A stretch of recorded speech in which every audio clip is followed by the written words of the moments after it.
you keep your questions and comments to the end of the presentation until our guest speaker and specialist has finished making the presentation, and then we will answer all questions and comments towards the end of the presentation. If you do have a question or comment, we ask that you please put that in the chat box if you do have the capacity to enter it into the chat box if you're joining us via computer or cell phone. And if not, just hold on to those and we'll unmute everyone at the end of the presentation to allow you a chance to ask those questions. So without further ado, I guess we'll go ahead and get started. So Mark, it's all yours. Thank you for joining us this morning. Thank you, Robbie.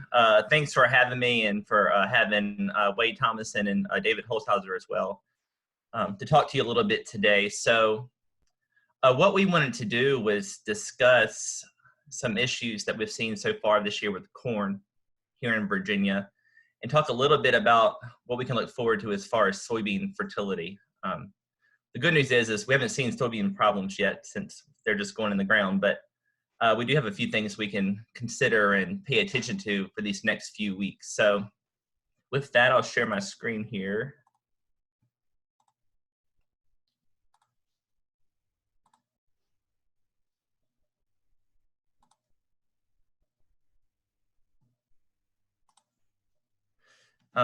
And Wade and Thomason is our grain specialist, and David Holzhauser is our soybean specialist, and myself is the soil and nutrient management extension specialist from the Eastern Shore.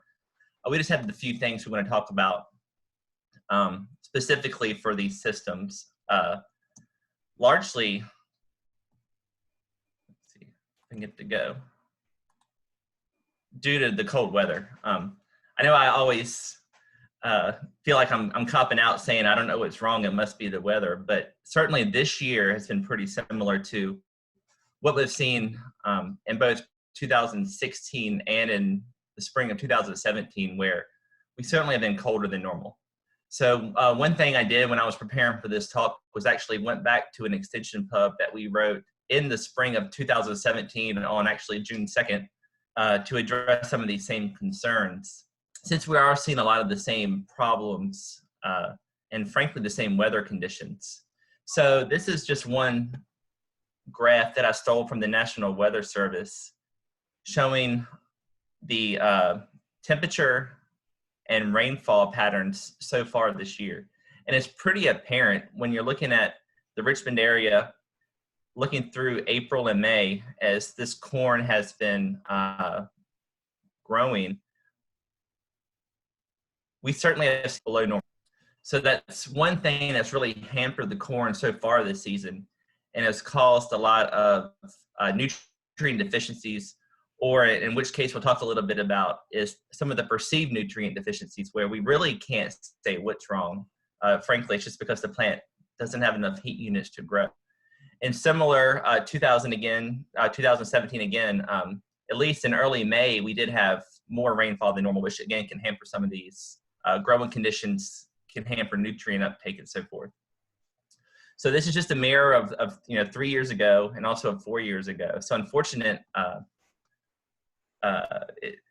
lot of the same problems have occurred, and what we'll do is address some of these experiences to hopefully continue moving forward with a nice corn crop for this year. So just to review a little bit of theory overall, it really doesn't matter what we're talking about. There's something I like to put in every presentation to really hit home in every presentation is this theory of the law of the minimum. And what this theory dictates is if you pretend that your soil is a barrel, right, and every growth parameter or nutrients is slat, that your water in your barrel is only going to fill up as much as that shortest slat. So for instance, on this barrel on the left, this is the more classic example that we typically show, where we have different nutrients as the different barrel slats. And in this case, and which is typical here in Virginia, nitrogen becomes our limiting nutrient. Once that nitrogen slat is reached, water starts draining out. You patch that up with some side dress nitrogen, then another nutrient might become deficient and so forth until, frankly, nutrients aren't the problem anymore. Now, the less classic example of this barrel, at least that I typically don't show as much, is on the right here, where we look at all the different growth parameters.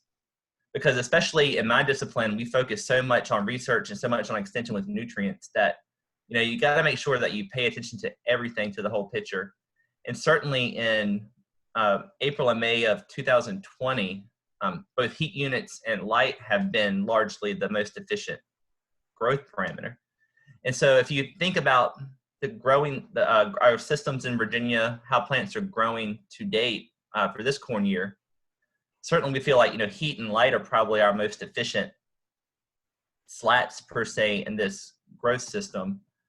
And so that's really what we need to have these plants take off, start scavenging nutrients down in the soil, help increase the soil cycling for nutrients like nitrogen and sulfur and so forth.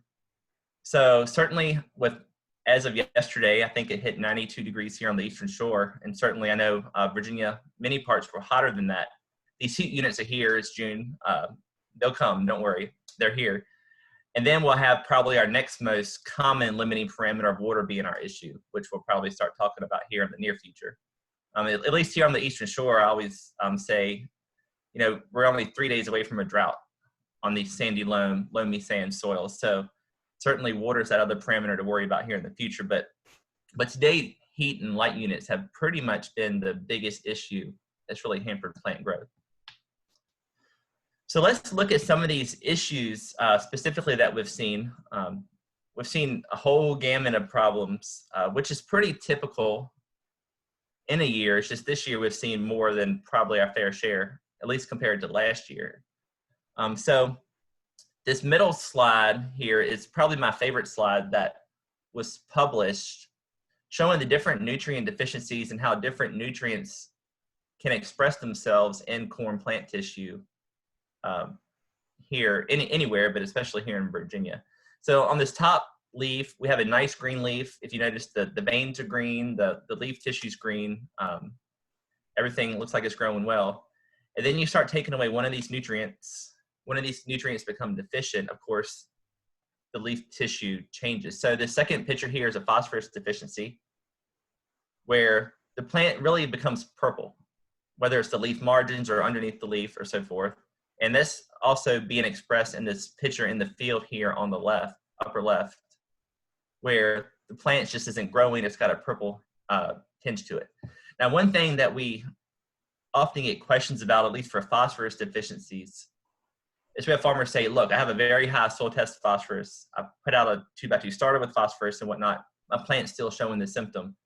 And that's often because, which you'll hear me say a lot during this talk today, if we don't have enough heat units, enough sunlight to make that plant actually grow, for those roots to really penetrate this 2x2 band or to grow in the soil as scavenged nutrients, you can have a nutrient deficiency. So while the soil itself says everything's fine, we can see these pockets pop up where the plant just isn't growing enough to absorb the nutrients that it needs. Another common problem we see here in Virginia and have so far this year is this fourth leaf down, which is the nitrogen deficiency. In this case, like on this upper right picture or bottom left picture, the plant is just a poor growing, overall chlorotic, overall yellow plant. So it's really nothing noticeable per se, except the plant's just yellow. That's a very classic nitrogen deficiency at the 2, 3, 4 leaf stage. And in this case, often again, the nitrogen's out there, it just might not be taking that nutrient up yet. As far as this fifth leaf down is a magnesium deficiency, which expresses symptoms often like we see in this bottom left photo, where the veins actually are striping. The leaves show like a stripe feature. Often in this case, the soil pH is low. It's pretty indicative of not having enough magnesium. Because here in Virginia, if you use any limestone, we have magnesium in it. And especially if you use a dolomitic limestone, you typically have enough magnesium for the plant to grow. But again, cold growing conditions, you might not see that, or your pH might be low. One thing, we'll talk more about this in a few slides here in Virginia, we've seen, especially on sandy soils, is some of these issues where our pH actually drops quicker in sandy soils. And so some parts of the field are expressing these low pH symptoms, even though we thought the field lime was okay. And then I just want to point this out for the future as we go through this growing season. These bottom two leaves that show disease and chemical damage. Often we'll see plant tissues, they'll be sent to us, pictures will be sent to us where they think it's a nutrient problem, where actually it's something else going wrong. So if you notice, just looking at the picture of the disease issues or the chemicals, it's not a nice it's not symmetry as far as the injury, I guess is the best way to say it. And if you look at these nutrient deficiencies, one half of the leaf mirrors the other half. It's symmetrical. Where if you look at these, say, disease and chemical injuries, that's typically not the case. So that can be a nice way to say, even though my plant has marginal necrosis, browning on this bottom leaf, which some might think is potassium, it's probably not, because it's not a nice symmetrical injury to that plant leaf. So that's just some things to consider just overall, and to give you a visual for those of y'all that are with us on Zoom or Facebook to see what you might have seen or what you might expect over this coming growing season. So number one for this year, and I've already alluded to this, is it's kind of my cop-out, I guess, is cold weather and lack of sunshine. Because one thing we have to have is that sun, those heat units, to really make that plant grow. And without that, especially with phosphorus and sulfur nutrients that you really have to scavenge the soil for, this can certainly be an issue. Now, one of the strange things that I guess we've seen this year as well as years in the past is the plant will be exhibiting an excellent nutrient deficiency symptom visually. We'll have the leaf striping, we'll have overall yellowing or chlorosis, in the leaf whorl or in the whole plant overall. But when you take the plant tissue, the leaf concentrations say that that's not an issue. And I've seen a lot of fields like that this year. And one thing we typically call this is basically the concentration effect when you talk about this in soil fertility. So what's happened is the plant has, in many cases, taken up enough nutrients. It's just that it doesn't have enough heat units to make that plant tissue grow. So it's still exhibiting these weird symptoms, but enough nutrients are there. So when that happens, I really can't recommend a nutrient application, even though it looks like it might be magnesium or looks like it might be sulfur, because there is enough nutrients in the system. You just have to wait for that plant to catch up to properly use those nutrients as far as a growth rate. Now, a few things we've seen this year, especially in this soil, this is a plant tissue test on the screen. If you notice, everything is sufficient. Nitrogen, sulfur, phosphorus, potassium, magnesium, and so forth is sufficient in this plant tissue. So initially looking at this, everything looks fine. But when you have these years where the plant's just not growing, there's ample nutrients in the field, we might start seeing some of our important ratios become a little off. And I don't pay a lot of attention to a lot of the ratios, like phosphorus, zinc, magnesium, potassium, and whatnot. But one of the ratios we do need to pay attention to is this nitrogen to sulfur ratio, where typically we expect 12 to 15 parts nitrogen for every 1 part sulfur. And just as an average, many of the private labs say, hey, this ratio should be 13 or so to 1 or 13.2 to 1. And in this case, even though everything was sufficient, the nitrogen to sulfur ratio was 22 to 1, 22 parts nitrogen to 1 part sulfur, which is higher than we like to see, and is a range where we typically might start seeing some visual sulfur symptoms. But especially in the case of this sample, the farmer had applied plenty of sulfur to the field, so we did not recommend another sulfur recommendation because, again, copping out to this weather thing, once that plant really gets enough heat units to start growing, these ratios will basically fix themselves, for lack of better words, at least in this case. And so that's one thing to kind of think about. If we say everything looks fine, just wait for the sun and heat for the plant to grow, for the plant to quote unquote grow out of it. This is one thing to consider. Another thing to consider, we've seen in a few pockets this year, is just wet soils, or say a wet spot in your field. Often it's the case that a low spot, a wet spot, if you have, say, a 3-inch rain event in 24 hours, something like that, the soils become saturated and may stay saturated for an extended period of time, which really can reduce the amount of available air that roots need to further grow. So again, it goes to this root growth and soil penetration that we need. Also, something to consider, which may happen if you have a sustained period of wetness, would be denitrification of your fertilizer. So let's say your soil becomes saturated for maybe 3, 4, 5 days. We might actually start seeing the microbes start converting some of this nitrate, nitrogen in soil solution to a gas and actually losing it from the field. And then also, especially on a sandy field, sandy loam, loamy sand, and certainly in the coastal plains, if you have a large rain event, say 2, 3, 4 inches of rain or so per 24-hour period, you might actually start having some leaching occurring from nitrogen you could have just put out. So if you think about our sandy loam soils, somewhere in the upper 1 foot, we hold about 1.25 inches to 1.5 inches of water per some data done by some researchers in Maryland, Dr. Cratchville and Patrick Forrestal. So just think about that. If we're holding, say, 1.5 inches of water in the top foot, if you have another 2 inches of rain fall down and it all penetrates, it doesn't run off, you're replacing that top foot of water in soil solution with fresh rainwater. So certainly you might leach some of your nutrients a little bit deeper in the soil profile. And again, they might still be there. It's just going to take a while for those nutrients to grow, to penetrate, to scavenge those from the more subsoil.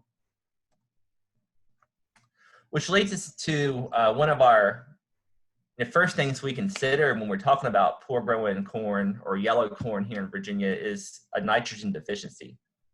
So again, it's a general plant yellowing. The plants just don't grow. They're chlorotic, especially at this 3, 4, 5 leaf stage. And in this case, if the farmer has put out a lot of nitrogen, say 80 to 110 pounds or so between herbicide sprays, starter fertilizers, just broadcast fertilizer applications, if you get large rain events, the nitrogen might be gone from the system or at least leached down deeper into that system. Oftentimes, again, you'll see the plant grow out of this as that root goes deeper to scavenge these nutrients. But I just wanted to show again this growth curve from some work done in the Midwest that shows nitrogen uptake on our y-axis here versus our growing degree days or growth stage on our x-axis. And when you start looking at corn growth stage, say V4, V6, before you put that split on, before that corn is, say, 6th leaf stage, we don't need but 25 pounds of nitrogen to be taken up in that plant per acre for optimum growth. So just keep that in mind when you're planning your fertilizer regimens for the future, is really try to hold off on putting too much nitrogen fertilizer out with herbicide applications or with broadcast pre-planting applications, and try to put more of this fertilizer on, say, when you start side dressing, right before that plant really needs that huge shot of nitrogen. That'll help reduce losses from microbial activity or leaching or runoff if we do have some of these major rain events. And the reason I just say this is because this year we've already had 2 named tropical systems. And I know a lot of Virginia did receive a lot of rain from one of those systems. And so certainly before side dress, it's not too early to have large rain events that cause significant nitrogen leaching in these systems. So then we have sulfur, which is always a common question now.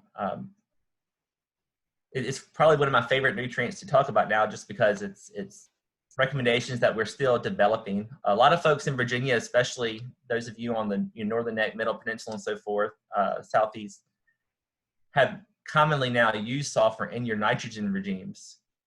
It's one of the fertilizer additives. But one of the things about sulfurs to consider is that in these cool, wet years, it again has some unique potential to cause issues that we might not typically have. So just for a sulfur deficiency symptomology, it's also a yellow occurring leaf tissue in the plant. The plant's, of course, stunted. But when you're looking at the leaf tissue from sulfur, because it's an immobile nutrient, that yellowing usually happens when you take, when you look right at the whorl where that new leaf tissue is coming out of the plant. If that's yellow, you probably have a sulfur deficiency as compared to nitrogen, which is either the whole plant or the older leaf tissue. So that's one way you can kind of distinguish between the two visually. But of course, tissue tests can help confirm that.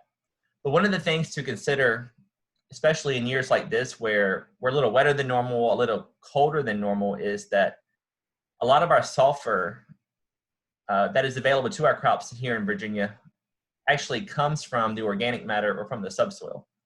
So when you have cool, wet springs like this, that's inherently some of the issues that you might have is, one, it's cool, it's too wet, so microbes are not actively cycling this sulfur from the organic matter in these colder soils, which is one issue. So the sulfur is not being released as sulfate for plants to take up. Another problem you might have, of course, is the slow roots, right?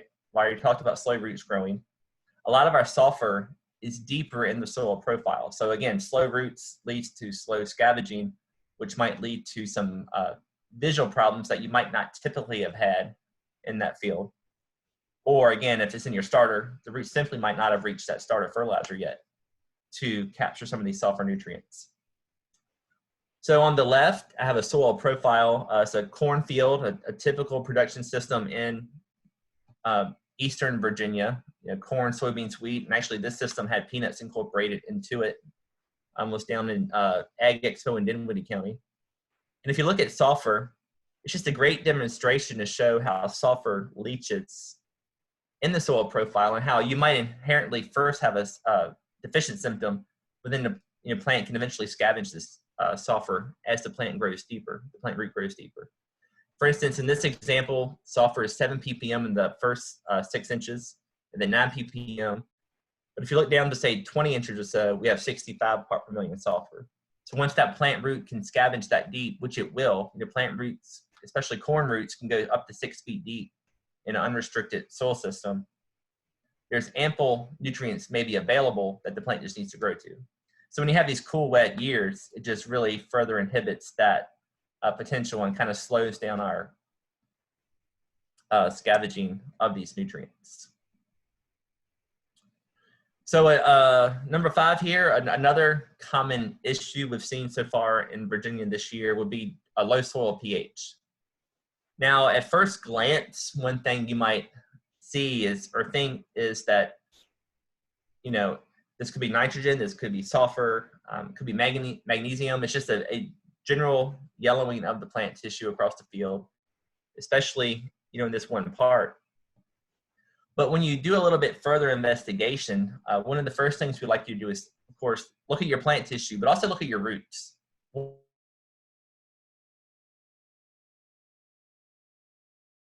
Like that. But also to take a soil test along with this root visual symptoms to see if maybe it's a low pH. Especially in Eastern Virginia, these sandy soils, when you start applying, say, 80, 100, 110 pounds of nitrogen, you quickly can acidify that, say, top inch or 2 inches in our soil profile, especially in these no-till systems. And so when this corn plant's very young, you might actually have some injury to that root from excess aluminum being in soil solution. And especially one thing to consider too, where you might see this more in your sandier parts of your field, is that sand pHs generally change quickly, or at least more quicker than clay or silt loam or loam soil textures, just because sand has a lower buffering capacity. So while you can put out less lime and raise your pH higher, the same thing happens when you say put out an acidulant like a nitrogen fertilizer or a sulfonated fertilizer, where that sand pH concentration or pH level can also fall more quickly.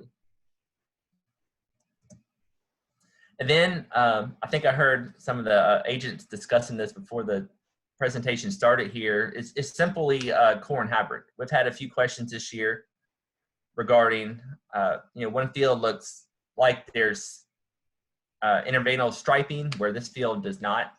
And a lot of that could just be hybrid. One thing, and this is probably the best photo I've ever had of this example, was a field in Essex in 2017. If you look at right at the yellow line in the photo, the plants are green, there was no striping, everything looked like it was growing perfectly. But on the left, the plants generally looked more yellow and actually had striping. And the only difference between this field, between these two sites, we took soil samples, we took leaf tissue just for curiosity's sake more than anything. And the only thing difference was a different hybrid. One hybrid expressed this striping, one hybrid did not early in the growing season. So just keep that in mind too, especially if you're comparing a field, one field to another field as compared to, you know, say a problem spot, that it could be your overall hybrids that you selected. So it might yield equally as well in the end, but early on, they just look different while they're growing. So, you know, what do we do? The first thing is to figure out, you know, which of these 5 or 6 major issues is your problem. So some pretty common things to do are to first, of course, take tissue tests and soil tests from both a good area and a bad area so we can compare them to kind of see what's wrong. As I showed you with the plant tissue early on, it's not always very clear just from taking a bad sample that we'll find out what's wrong. Everything might show sufficient, but one might have a higher nitrogen to sulfur ratio. Or oftentimes nutrients are fine and it's something else in the system that's really causing the issue, like heat units or you know, frankly, sunshine. So it's not always easy to see, but one of the first things to do is to take a good area and compare it to a bad area. And so when you're thinking about plant tissue, we still have corn in all stages in Virginia. Some corn is basically just coming up here on the shore, at least. And I've seen some photos on Facebook where people already have corn chest high. So we have all different stages of corn in the ground right now. But if your corn's still on the younger side prior to the 4th leaf stage, you cut the whole plant. From both the good area, it's 1 sample, and from the bad area is 1 sample. Send it off for analysis to try to tease out what's wrong, and also take a soil sample. If your corn is somewhere between tasseling and this 4th leaf stage, take the leaf immediately below that whorl. It's a proper leaf tissue plant part to send off to the lab for analysis. And once corn starts silking, we want to start looking at the corn ear leaf. Now, at that point, there's probably not a lot you can do as far as a nutrient perspective. But what that will allow you to do is to figure out what went wrong this year, to say maybe if you ran out of nitrogen, you need to put more out in the future, or to pinpoint where you lost nitrogen or sulfur, or figure out what went wrong in your production system to plan for next year. It's really where that corn ear leaf can be really useful. So with that, I'll throw this to Dr. Thomason here. He'll talk a little bit about the PSNT, or the pre-sidedress soil nitrate test, and some work that they did to update these recommendations. Oops.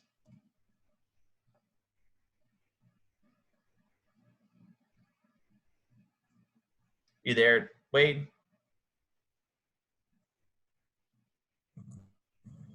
Yeah, just getting unmuted. Good morning, everybody.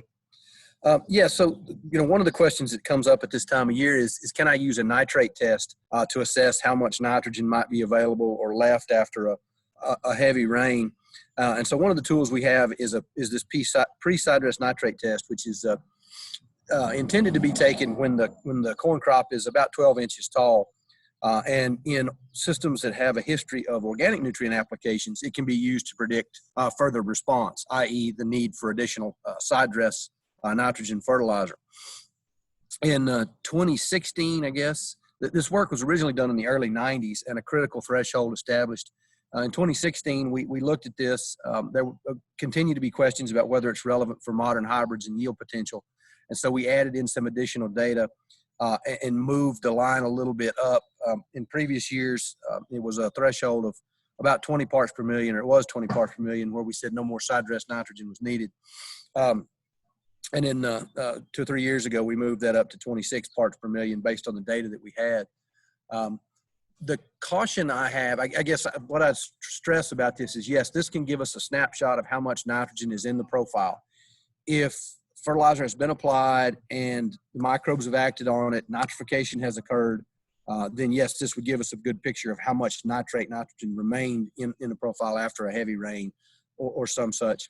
But in systems that don't have a history of manure or organic nutrient applications, this threshold level should probably not be used. because the soils that this was developed based on the soil's potential to continue to mineralize in from those slow release sources like manures. And then just in a strictly commercial fertilizer system, that's not the case and wouldn't be reflective. So there's some uses for it here in our systems that are just commercial as far as an assessment, but these thresholds probably don't mean much in those systems.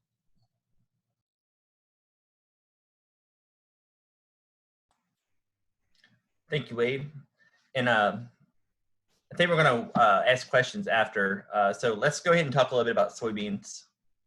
Like I said, the good news is we haven't seen many problems yet. So we'll just talk a little bit about what's going on here in the future. So some of the most common deficiency, or at least nutrient issues that we see here in Virginia are on this top left slide, manganese deficiency. The veins remain green, in between the veins turn yellow, or interveinal chlorosis. And this is either indicative of a low manganese availability in the soil, whether it's too dry or the pH is too high. It's probably the most common case. And of course, this can be pretty easily corrected with some foliar applications of manganese. Then also we have some issues that have popped up as far as potassium deficiencies. So we have higher yields, maybe remove potassium with straw. Potassium might leach a little deeper in the soil profile. You might have some marginal necrosis or yellowing or browning of these soybean leaf tissues. Now, one thing I want to stress, especially for soybeans, because it seems like this crop more than any, it easily expresses a nutrient deficiency when something else is really the problem. And something like nematodes or root disease can certainly cause nutrients to not be taken up in sufficient quantities for that plant to grow. And so you have a nutrient deficiency being expressed, but there really is a much larger underlying issue. So just keep that in mind when, say, in August, all of a sudden you start seeing some potassium deficiency in the field.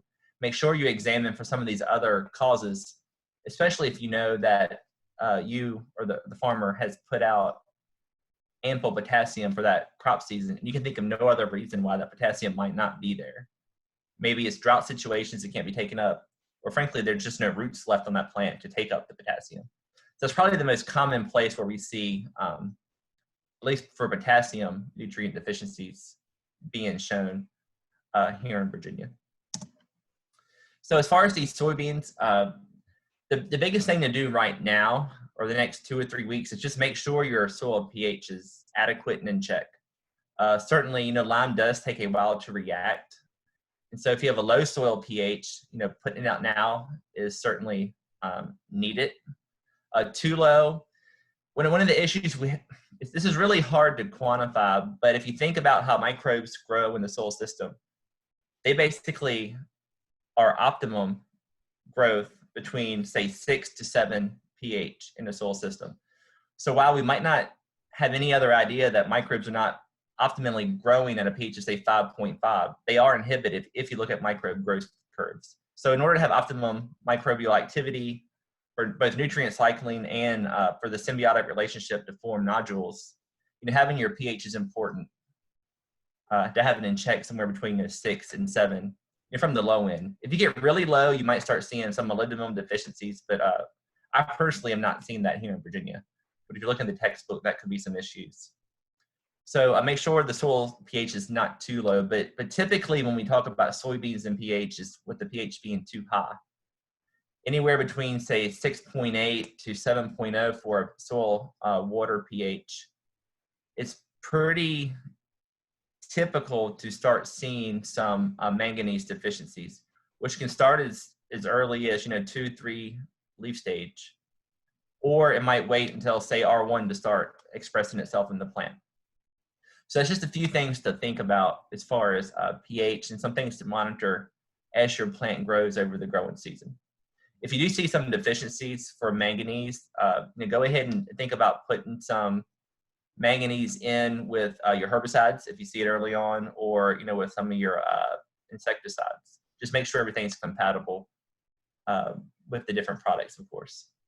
There's been a lot of questions as far as pre-plant fertilizer and some things we've seen here in Virginia regarding sulfur in soybeans. There's been a lot of news about soybean sulfur in the popular press. And we've been working on this for about 3 years now here in Virginia. Dr. Holzhauser and myself have had some studies out. And frankly, we're not ready to give a general recommendation. Sulfur is one of these elements that is extremely tricky in our crop production systems. You depend so much on organic matter cycling from roots mining sulfur down deep that it's really hard to have a generic sulfur recommendation. So what we do tend to look at is visual symptoms. We can troubleshoot a field if you see it as being an issue, but we don't necessarily recommend that you always go out and apply sulfur to soybeans. And this is primarily because we're still working on how this all works in our system. And because some years we see some sites with yield responses. Often we see no response, no yield increase or decrease. But in some sites here in Virginia, we actually have seen a yield decrease by putting sulfur on as a fertilizer source. So while some sites might have, say, a 4 to 5 bushel yield advantage by having sulfur, some sites have had, say, a 4 bushel per acre yield decrease. So it's certainly one thing we're still working on.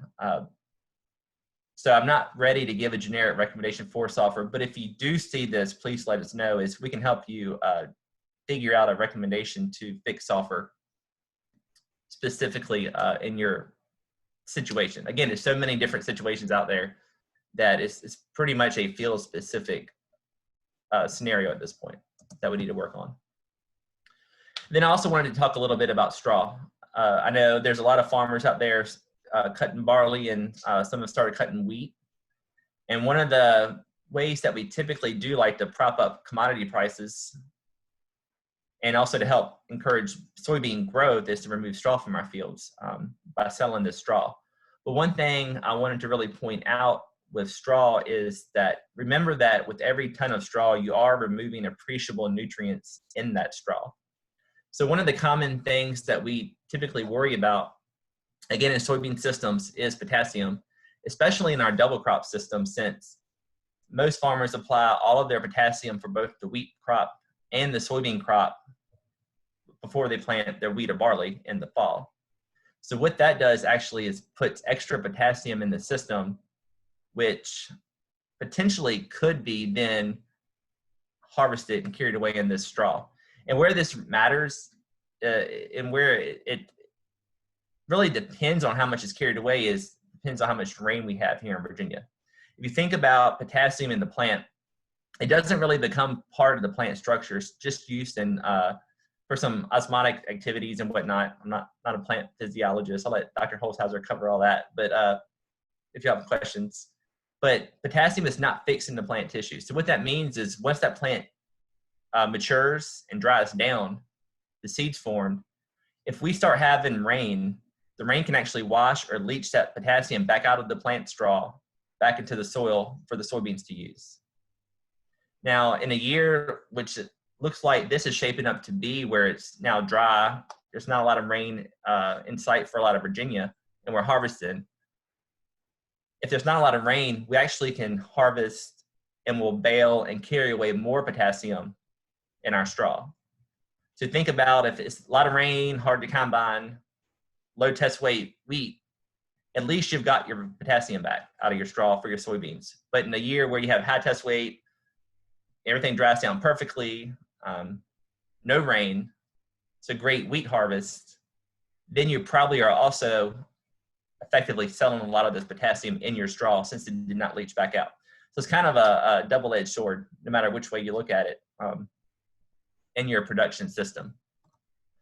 So as far as actual nutrient concentrations, again, like I said, it can vary a lot. So a few years ago, we went through and just looked at a lot of literature and data and found that on average, wheat straw here in Virginia had about 0.8% nitrogen, 0.12% phosphorus, 1.3% potassium, and 0.04% sulfur. So when you go through the gyrations for 1 ton of straw, each ton of straw can remove about 16 pounds of nitrogen, 2 pounds of phosphorus, about 27 pounds of potassium, and about 1 pound of sulfur. So you think about say a 2-ton straw yield, that's upwards of 50 pounds of potassium or so per acre that might actually be removed from our fields in that straw. So just make sure you take that into consideration if you are contemplating selling your straw, because when you go to the gyrations for, say, some of these 5-year price averages, straw for the value of the nitrogen, phosphorus, potassium, and sulfur alone on a 5-year price average is worth $25 a ton. So just make sure you're at least recouping that cost back when you're selling straw on the field. And this does not take into account some of the other things that may hurt your system in the long haul, like removing all this organic matter. But it also does not take into account some of the benefits of removing your straw, such as better soybean populations, easier to plant and whatnot in your fields. So just a few things to think about, at least for soybeans here as we progress through our growing season.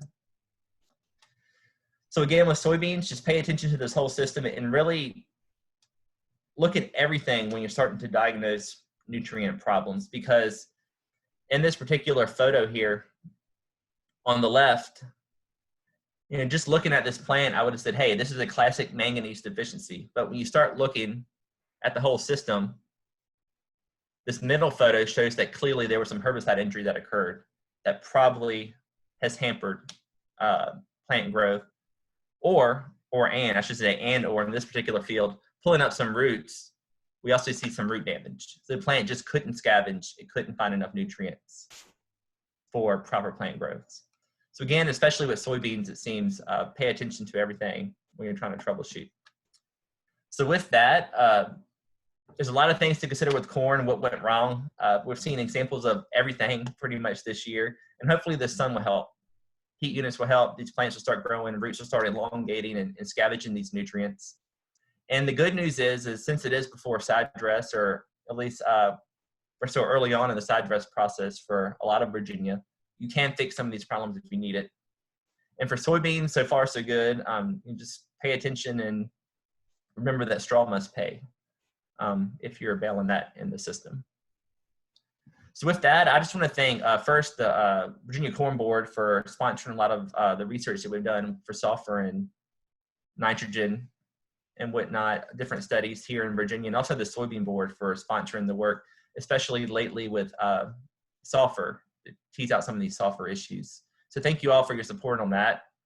It certainly couldn't be done without you. So with that, I don't have any more slides for the formal presentation, but again, Wade Thomason and David Holshauser are also on the line here to help answer any questions or to maybe get a different perspective on some of the things that I've talked about.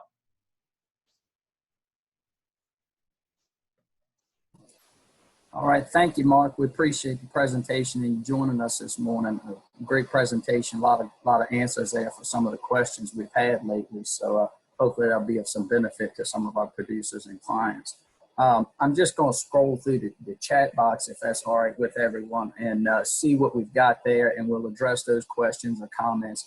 And Mark, Wade, David, any of you that have answers or comments on these questions, please feel free to chime in and unmute yourself. I'm just going to scroll down here and see. I see Wade did make a comment about purpling in early season is also very hybrid specific. So just going back to the comments that Mark made about differences in hybrid reaction there to some of these climatic problems that we're seeing. Let's see here. We've got a question from David, and he asked, does the phosphorus to sulfur ratio matter? He noticed it was off as well as the nitrogen and sulfur ratio in the report there that you shared with us, Mark. And any comments on the phosphorus to sulfur ratio? I myself have never focused on that ratio. Wade, do you have anything additional as far as that? No, I'd say it's not something that I ever look at. In that particular case, I think it's a sulfur issue in that tissue sample, and it's just showing up the fact that there's adequate phosphorus, but not sulfur.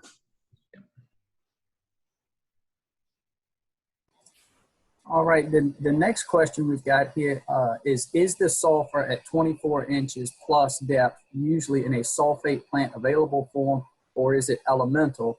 And if it is elemental, how much microbial activity is generally going on at that depth to make it plant available? So that's a great question as far as the sulfur dynamics in the soil. So we typically, for our research studies, have ran both total sulfur, which accounts for elemental, organic, and I guess sulfate, the plant available inorganic form, as well as sulfate. And it's one thing we don't talk a lot about is the soil does have the ability to hold anions, the anion exchange capacity. And if you think about how deep most of these soils are, once you get that deep, you don't have a lot of water movement per se. It's not very fast to leach through. So what often does happen is the sulfate, if it does leach, it is in the sulfate form down in the soil profile. So if the plant roots can get down there to get it, there's ample sulfate typically available. Because you're right, there's not a lot of microbial activity that deep, but there is typically ample sulfate down that deep, especially in systems in Southeast Virginia, at least, where we've often applied gypsum or land plaster for peanuts. We'll put a lot of sulfate out there and it is leached down, and it still is in the sulfate form. It's just the plant roots have to get down there to get it. All right, thanks, Mark. I had another comment here from Wade chiming in on the pH issues. He said pH issues also tend to have multiple deficiency symptoms on various plants in the field. One will look nitrogen deficient, another may look zinc deficient. So Wade, anything you'd like to comment or add to that? I guess just talking about seeing some of those different deficiency symptoms in pH issue soils. Not really.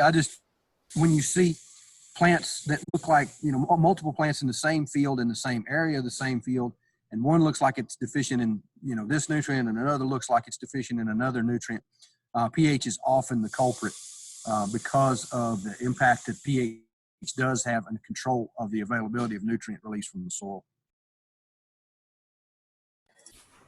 All right, David, he says he has seen molybdenum deficiencies, but it's always related to low pH. So just a comment on that. David, anything you'd like to add to that? It seemed like I saw most of these years and years ago when we started putting buffer pH on our soil test, and people were looking at the buffer pH and not applying lime. It is clear. It looks just like nitrogen. Nodulation will also be affected due to that. But once you take a tissue sample, clearly see that molybdenum is down. But I have never seen it where the soil pH is, say, above 5.6, 5.8. It's always very low.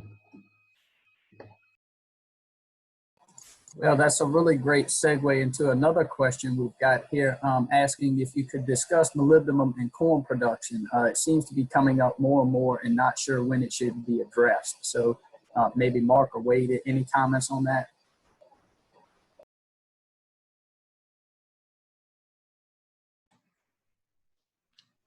Yeah, I don't know if you have any comments, Wade, but as far as corn, I think David just alluded to that fact that we typically do have enough in our production systems in our soil, as long as your pH is adequate. You have anything additional, Wade? I was going to say exactly the same thing. I mean, 200 bushel corn crop takes up about 0.01 pounds of molybdenum. So tiny amounts. So if we see deficiencies, it's almost always the case that it's being driven by pH and availability from the soil. Maybe there are some instances in really high yields or a long history, very low organic matter, very sandy fields where we might begin to see those kinds of deficiencies. But it's really rare that it's not associated with pH less than 5.5. All right, we had one more question here, and I think Mark addressed this, but it was a question on potassium leach out of straw before the harvest, and I know, Mark, you touched on that pretty heavily, so I guess if anybody has any more questions related to that, you can just put that back in the chat box or something, or if, Mark, you have any other comments, but I think you covered that pretty well. that's all I see at this point in the chat box. I do have a couple of questions or comments that were sent in to us anonymously. One goes back to Wade's comments on pre-sidedress nitrate testing. I did get a email from the Tappahannock office here of DCR office, and they do offer that service. So Bob Waring there reached out and asked if I would just let everyone know if you are in this area here in the Middle Peninsula Tappahannock area that they do offer that PSNT test there. So if you're interested in that or would like to have something regarding to that done, get some samples run, just let him know and he'd be glad to assist you with that. And you can just reach out to either Bob or myself and we'll be glad to get you the contact information and help with that. And we also had a question from someone that asked, was any research or comments being done on Pivot Bio or similar biological nitrogen applications? So that was an anonymous question we had. So can any of you touch on that? Anything on Pivot Bio or similar biological nitrogen products? Yes, I can touch on that, Robbie. So we actually have a Pivot Bio project this year that's in the ground. So we're curious to see, how this product may work here in Virginia, in our Virginia soils. So there's many different products out there. And I think one of the things that Pivot is looking at doing is actually, encouraging these microbes or encouraging the microbial community to help fix nitrogen from the atmosphere, similar to like we would see with soybeans. So I guess the take-home point from their product or any product is anything that we can do to make sure that nitrogen is available to, say, a corn plant when that plant needs it is useful. So there's a lot of slow release products out there, and ESN's one. There's a lot of different sulfur-coated ureas that can delay the release so we can help reduce losses in large rain events. But also additives, to reduce urease activity on plants, to reduce, gassing off for dribble, nitrogen save with corn in hot conditions, or using subsurface applications, knifing it in, or anything slow release can be beneficial. And I think that's what a lot of these products are looking to do. So specifically for Pivot, we're looking into it. It's intriguing that they could do that with the microbial community, but ultimately the process that they're claiming is that they can provide nitrogen to corn later in that growing season, which is the need. So I guess specifically for that product to be continued, check back with us later this year. But any product that you can extend the nitrogen availability can be certainly useful.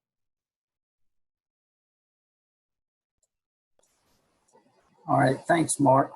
I just was checking the chat box and I don't see any more questions or comments in the chat box at this time. So I have gone it. Go ahead. Robbie, this is David. I'd like to ask Mark some questions about manganese. And Mark, let me tell you what I've seen over the years with soybean. First of all, I've seen more manganese deficiencies in dry years. I've also, when we have a widespread manganese deficiencies, I tend to see more in tilled land than no-till land, or at least long-term no-till land. And last of all, if we've got typically wet soils, I've also seen more manganese deficiencies. So would you comment on each of those situations? So there's really two things that, manganese is taken up as a Mn2+, in soil solution.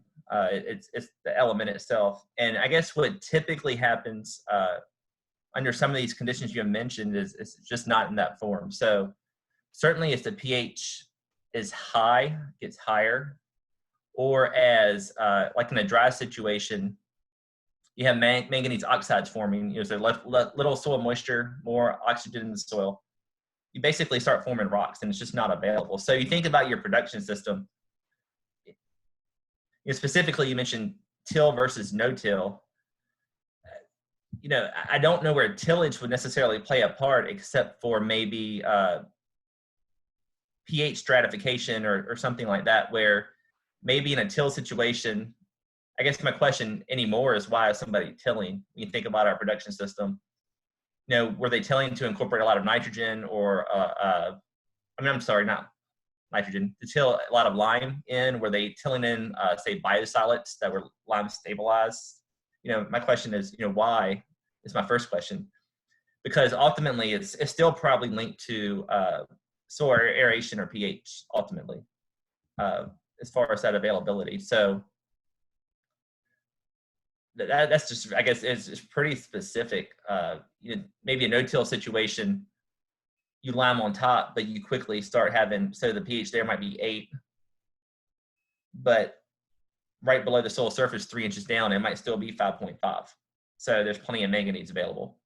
Compared Mark, to I think the last point you made, Mark, the last point you made may be accurate, but the other thing is, and I guess I'm talking about these long-term tilled soils, and this goes back years ago, mainly in Southeast, where we were still tilling a lot of our cotton peanut soils, low organic matter, and they're just drier. So that's the reason that I gave that I would see these tilled fields, and they didn't have to be, and I'm really talking about continuous no-till fields versus some that got tilled, in between. They're just drier soils, it seemed like. Would you speak on these wet soils also? I've seen these typically wetter soils, especially, down in the Suffolk, Isle of Wight, where we have a lot of, somewhat swampy land. I've seen more pH or more manganese deficiencies in those. Yeah, there's, I'm not sure which mechanism, Dave, that would be causing that directly, ultimately. But you're right. I mean, I've had studies. Actually, I picked wet sites for that reason. But it ultimately still goes back to their soil concentration, availability to start with, or pH for availability. Unless you can think of something else, Wade. Can pH spike on these wetter grounds unusually? I mean, when it shouldn't be that high? Is it abnormally, is it showing higher than it actually really is? Could that be a case on a wet soil?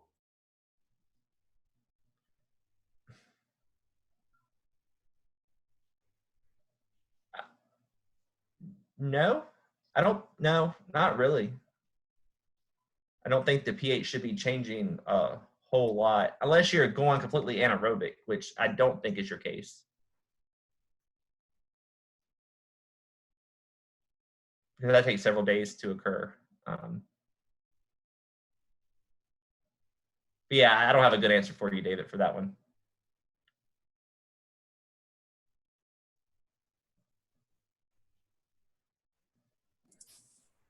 All right. Well, I guess that I don't see anything else in the chat box. So everyone that's a participant now does have the capacity to unmute yourself. So I'll just ask if anybody else has any other questions or comments for Mark and Wade and David this morning.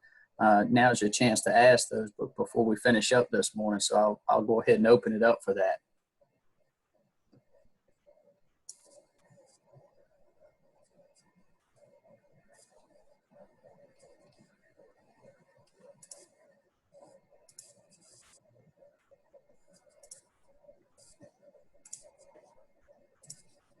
All right. And any other questions?